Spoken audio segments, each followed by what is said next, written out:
Welcome to Mental Matrix. It rarely begins with a crash or a command. It begins quietly. So quietly that you don't notice the shift until you're already bent out of shape. You tell yourself you're choosing her. But the truth is, you're being chosen, molded, nudged into a role you never consciously agreed to. Most men go through life convinced they're steering their own course, thinking manhood means command, authority, leadership.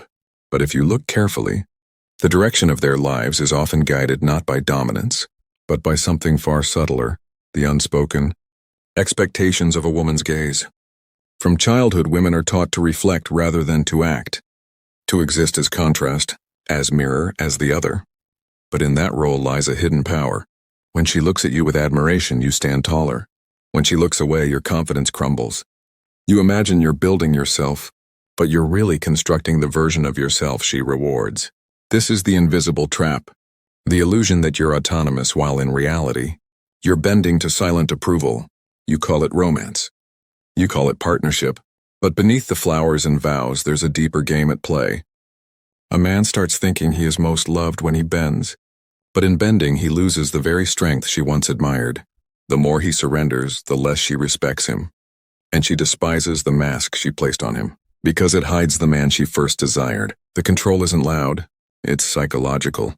She doesn't need to tell you who to become. She just encourages some choices, starves others, and lets you do the reshaping. It isn't always malicious, often it's unconscious, cultural, inherited.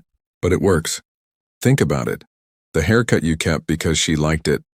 The hobby you abandoned because she wasn't interested.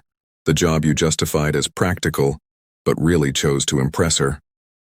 Piece by piece, you hand her the pen that writes your identity. The cruel irony is this. The more you rely on her gaze to feel real, the less of a man you appear in her eyes. At first she enjoys being adored, but over time your predictability suffocates her.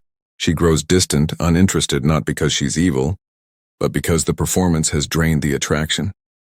You didn't lose her. You lost yourself in her reflection. The way out is brutal. It means reclaiming yourself. It means facing the silence of your own being without applause, without permission. It means no longer trading your authenticity for comfort. Most men will never dare it. They would rather perform until the day they die than risk standing alone. But the man who endures this silence becomes unshakable. He no longer bends under her approval or collapses under her withdrawal.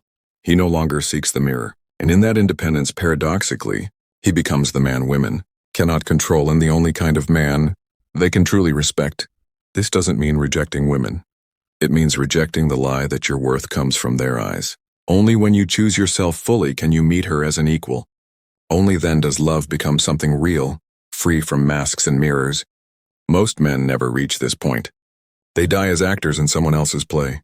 But for the few who burn the mask, what remains is dangerous and beautiful. A man who knows himself, and a love born not of need but of freedom.